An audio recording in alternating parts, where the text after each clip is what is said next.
I was kidnapped because of my genes. They turned me into a machine. Now, I kill for them. Pain shot down my arm like a bolt of lightning. Pressing my hand against the dumpster's rusted lid, I winced, biting back a curse. Was it broken? I couldn't tell, but the throbbing suggested something was wrong. Maybe a fracture from that night. It had gotten worse over time, but I never expected that. This reality I was living had truly become a nightmare. I pinched my arm. I knew it wouldn't work. If only I could wake up to him hovering over me with a glove and a ball. Want to play catch? Not a bat and a beer. Now I was dodging shadows in the alley. He got what he deserved, but it still hurt like hell. I needed both hands for this. Gripping the edge of my good arm, I heaved upward, muscles straining against the weight. The lid creaked open just enough, and I hopped inside, feet sinking into shifting piles of garbage, rotting food, crumpled papers, discarded dreams. Slammed shut behind me with a deafening crash, echoing through the narrow alley like a gunshot. I winced again, the impact jarring my injured arm as I landed awkwardly in the trash. Thankfully, no broken glass or needles lurked in this heap. I'd learned to check. Survival on the streets taught you that much. Faint glow of a nearby street lamp filtered through the lid slits, casting eerie shadows that danced like strings across the bags. It was just enough light to rummage by. This apartment complex was a gold mine for throwouts, half-eaten meals from lazy tenants, clothes too worn for donation. I tore into a promising bag. Plastic ripped under my fingers, releasing a fresh wave of stench, sour milk mixed with decay. Leaning my back against the cold, grimy wall of the dumpster, closed my eyes and tried to summon a different world. A feast. Steaming pizza, fresh burgers, laughter around a table. Instead, reality bit back.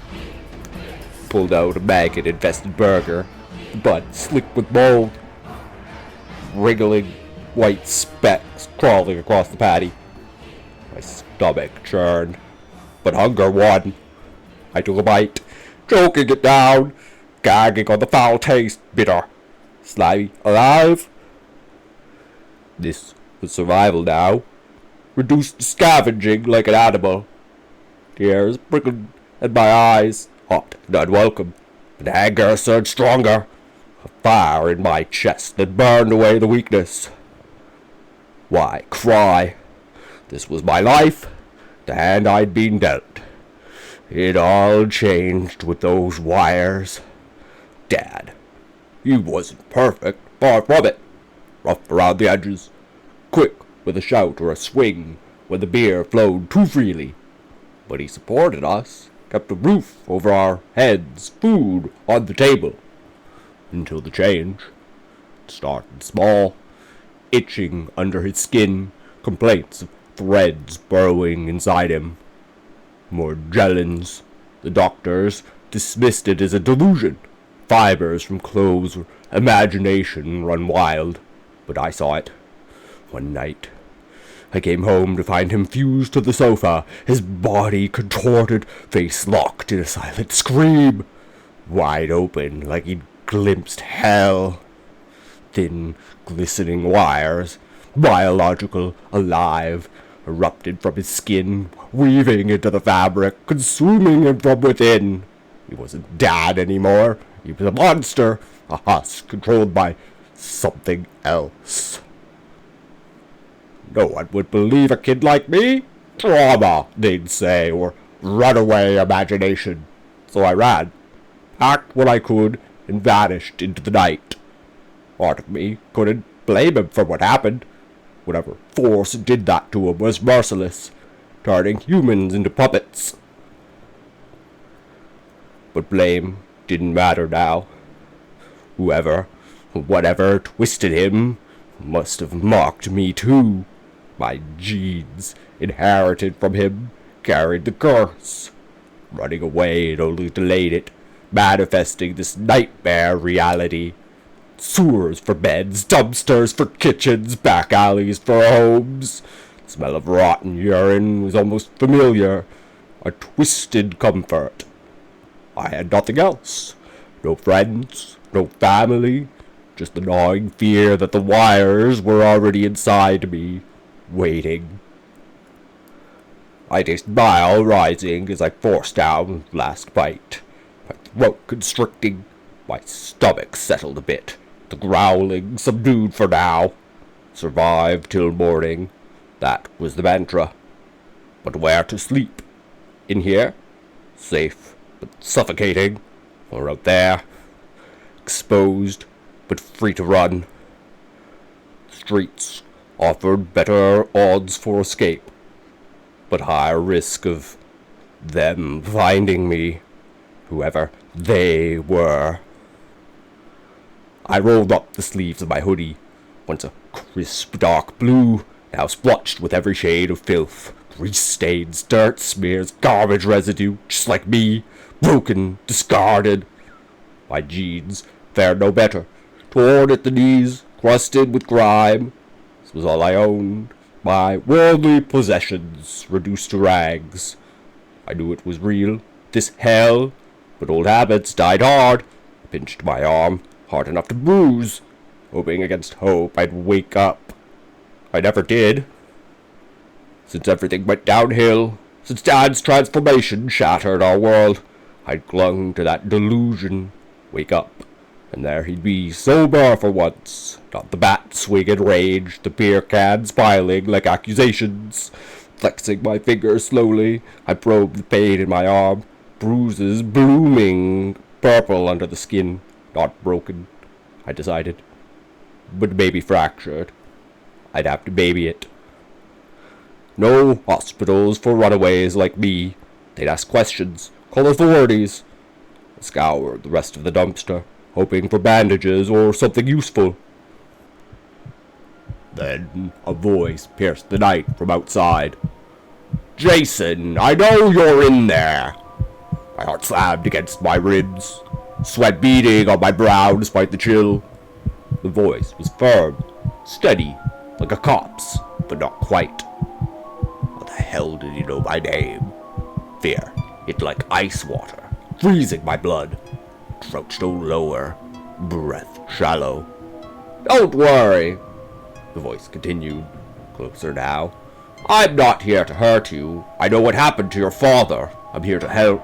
Not police, not government. A private organization. We investigate things like this, beyond the ordinary. Some call it crazy, but I've seen worse. Those fibers, they twist people, turn them into something else, and I know they're in you too." His words slithered into my mind, unwelcome truths. Clapped my hands over my ears, but it was futile. The voice echoed inside my skull. Trembling, I stood, pushed the lid up a crack, and peered out, then gathered what courage I had. I climbed free, landing unsteadily. Dirt and garbage clung to my scraggly dark hair, split ends wild in the breeze. I sucked in fresh air, crisp compared to the dumpster's reek, and steadied myself, ready to run. At least my legs worked. The arm was the only weak link. The man stood there, silhouetted against the streetlight. Tall, muscular, with a strong jawline framing straight cheeks and an immaculately bald head that gleamed faintly. Scars crisscrossed his arms, badges of battles fought. He wore a hunting vest over a shirt, cap perched low, cargo pants stuffed with gear, like he'd stepped off a survival show, one shotgun away from completing the look. His face was clean-shaven, eyes piercing, unflinching. Something in his presence, confidence, knowledge, unnerved me. He knew me, but I was nobody. "You'll run, Jason," he said, voice calm. "But hear me out. We fight in the shadows against something consuming humanity. Not by us. Humans, I mean. Something greater pulls the strings. We've tried exposing it, but it's deep.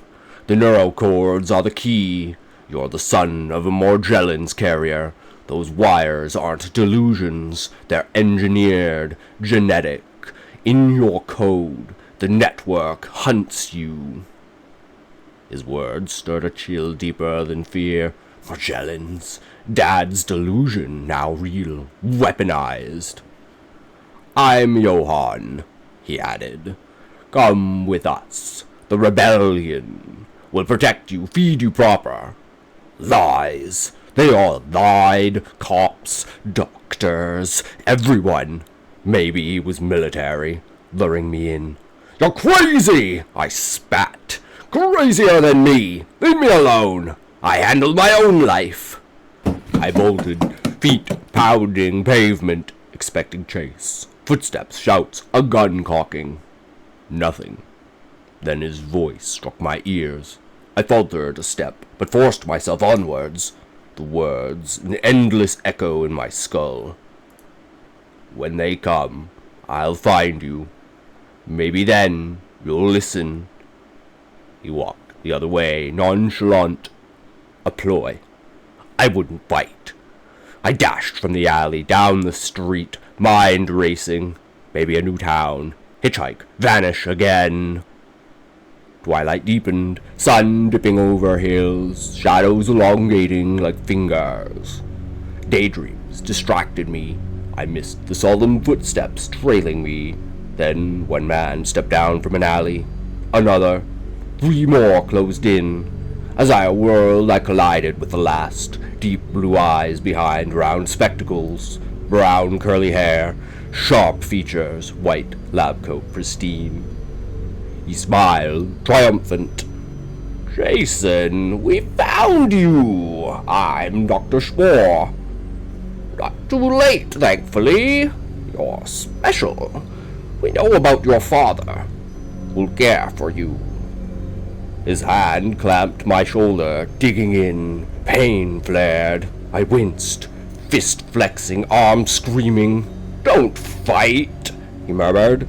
Come quietly. It'll end soon. Regret hit. Should have gone with Johann. Or maybe this was the game. Good cop, bad cop, no options. A black car screeched up, door opened. Grip tightening, I stepped in, head down, defeated.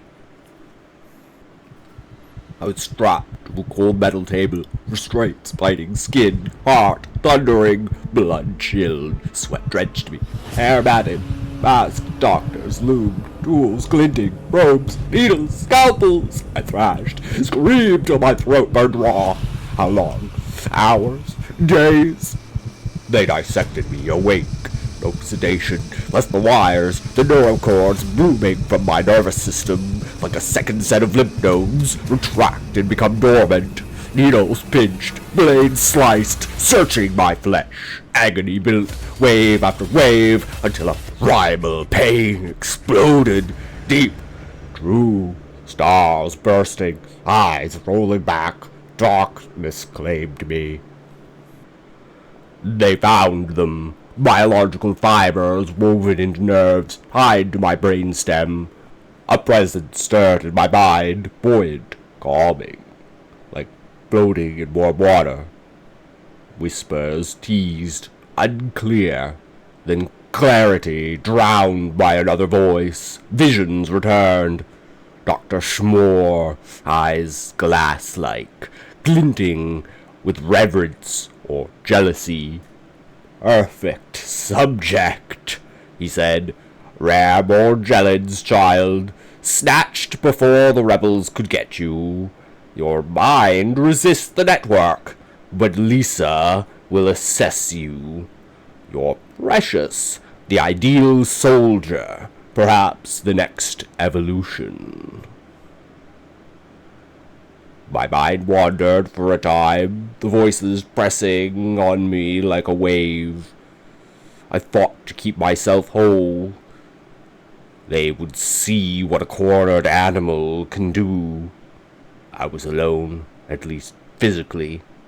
but it felt like being in the middle of a packed city square in the middle of a holiday, almost unable to breathe in a crushing flow of people. Then reality struck me from my delusions. Shouts pierced the haze. Gunfire! Screams followed, sharp and desperate, then more rapid bursts of shots, punctuated by an explosion that rattled the room like an earthquake. Dust sifted from the ceiling, and the acrid smell of smoke seeped under the door. I jumped to my feet, heart pounding, expecting agony from the fresh wounds on my arms and legs, but they were gone. Smooth skin where incisions had gaped. No scars, no blood. I remembered them tearing me apart. Probes digging deep, blades slicing through muscle. Ow! I looked down and pinched my arm almost automatically. Nails digging in, searching for those phantom spots, trying to escape the nightmare as always. And it never worked. I wondered how many times I'd done it. Hundreds, thousands. I didn't wake up.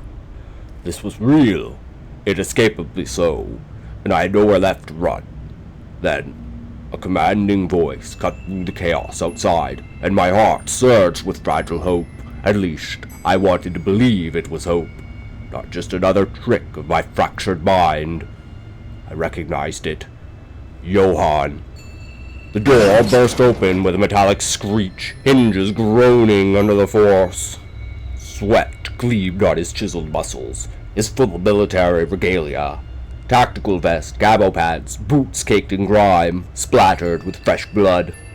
Bullet wounds marred his body, one in his shoulder oozing dark red, another in his side where fabric tore, a third in his leg that made him limp but didn't slow him down. He carried on like a machine himself, eyes burning with unyielding determination. He wouldn't stop until he was dead. I could see it, that raw mission etched in every line of his face. Nothing would stop him, and the determination said he would never be caught alive. Footsteps pounded outside. More men. His team, I assumed. Shouts and gunfire echoing close. "Jason!" he barked, voice steady despite the pain. "If you want to live, you better come with us. We're here to get you out." He scanned the room, rifle at the ready. "We found out how important you are to them, more than we imagined. You're the key to everything, the next evolution. We stop them here, or we never will. This is our final stand, and we need you." His gaze locked on mine, intense, pleading without begging. "I'd never take anyone by force, but this is the fate of the world, the fate of humanity. I can't ignore that for my morals, even if it builds a harsher world. Better one made by humans than her drones, her hive." He grabbed my hand and began to drag me out of the room. Time was failing him. I went along. I listened. Something in me wanted to pull back, wanted to stay, but I needed to be useful. I was just another goal, a mission, an object to the resistance. But here I was revered. Johann continued talking as we exited the room into the smoke-hazed hallway where his men stood guard. "Not control, but independence. If we fall together. So join us. Fight," he said. I needed to fight. God, no. What I wanted was to run, like always. Bolt from danger, hide in shadows, survive alone.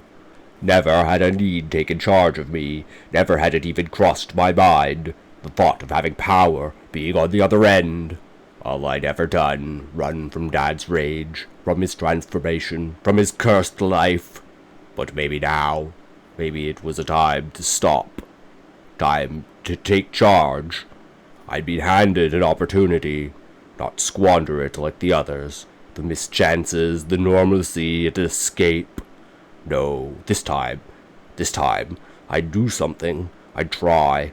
I wouldn't crawl through dumpsters, choking on maggot-covered burgers, convincing myself I deserved the filth. I was better than this, stronger.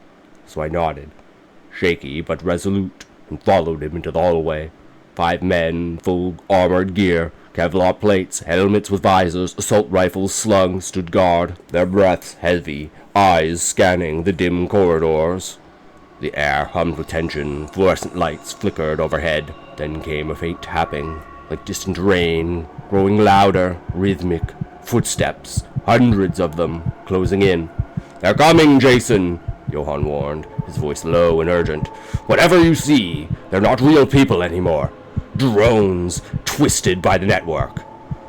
Round the corner they shambled, a horde of blank faces, figures, men, women, even some that looked like children. No weapons, just outstretched arms grasping blindly.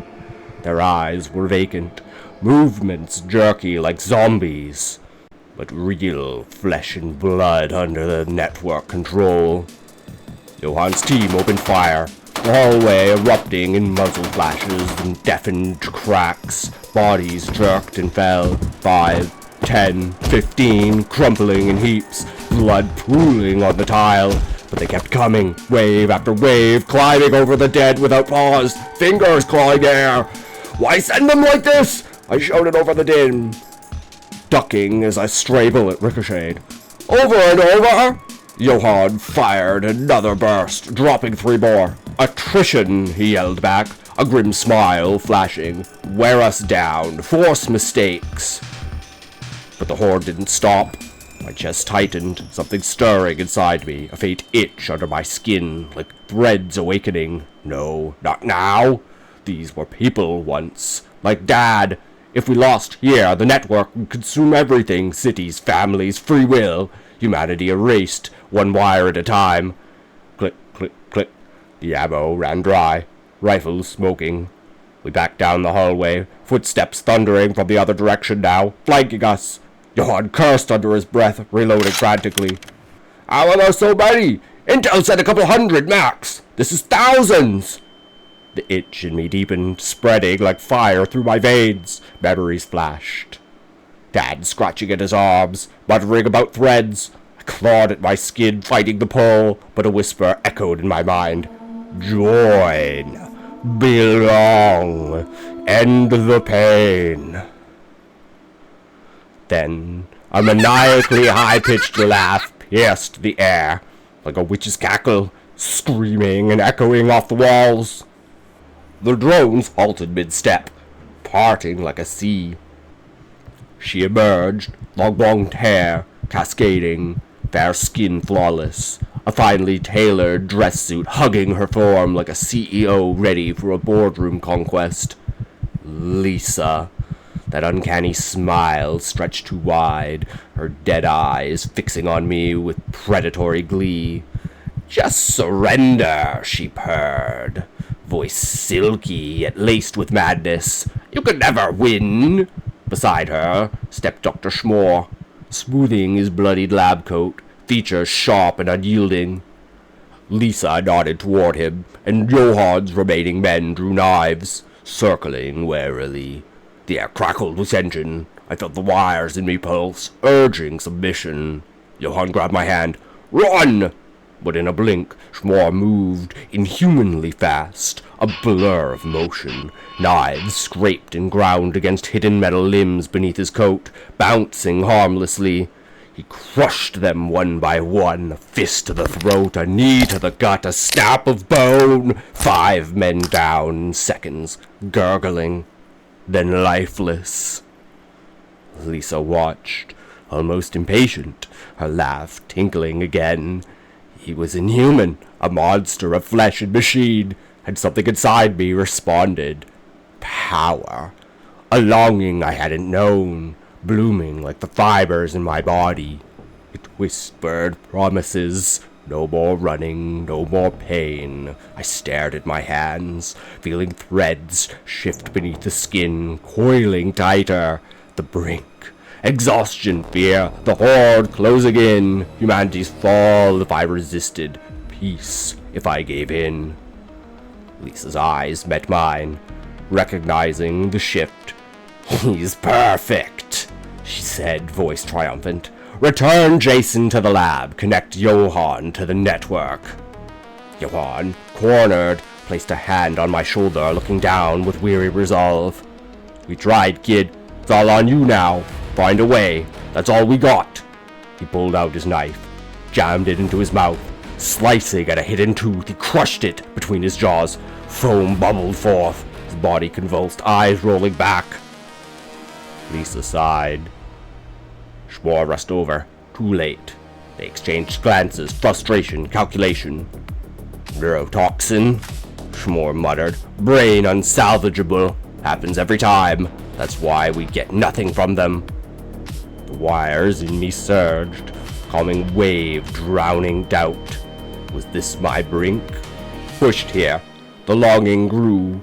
Power over weakness. Unity over isolation. Schmor knelt before me, hand on my shoulder again, gentle now, parental. You can be as powerful as any being on this planet. Simply join us. We unite humanity under one mind. Resistors just want their own control, but hers is pure. Lisa's mind will save us. Hello, Jason, Lisa added, stepping closer, her presence magnetic. Will you join? Be my left hand, the strongest yet. Key to evolving the network beyond these crude bodies into something grand, the catalyst for the next generation. Something inside shifted irrevocably. I couldn't fight, not against this pull, this promise. I'd seen their power, felt the violence. It ran hot in my blood now, wires weaving deeper. Be the victim or the victor. After the streets, the torture, the losses, all I wanted was to have a purpose. So I agreed. Voice steady. Yes. No more fight. No more running. I accepted the gift. Back on the table, I was prepared this time. Straps biting familiar. Endure until blackout. They couldn't sedate, risking wire retraction. The procedure? Extract my nervous system, wires, brain, neurocords. Transplant into their biomechanical monstrosity, a hulking walking tank, armored and unstoppable. Images flooded my mind as they began. Millions of hands holding mine, voices murmuring comfort. It's okay. Survive. You're strong.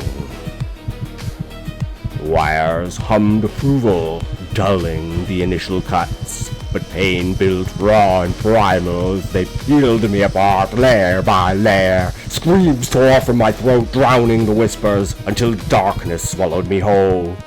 Now, I feel nothing. No pain, no hunger, no fleeting emotions. Just directives. Defend the network. Protect Lisa. Save humanity from its fractured self. I stand at her side, a colossus of brain and steel, her vision unfolding before us. I was the first, but not the last. The network spreads, consuming all, evolving into something greater. All minds combined, all knowledge, all power at my fingertips. I serve her loyally, until time's end, for she did what no one else could. She took away my pain, and granted purpose in the hive. Thank you for listening. Do not forget to like, comment, and subscribe. The blue might catch up to you if you do not. Be sure to check out more blue horror stories.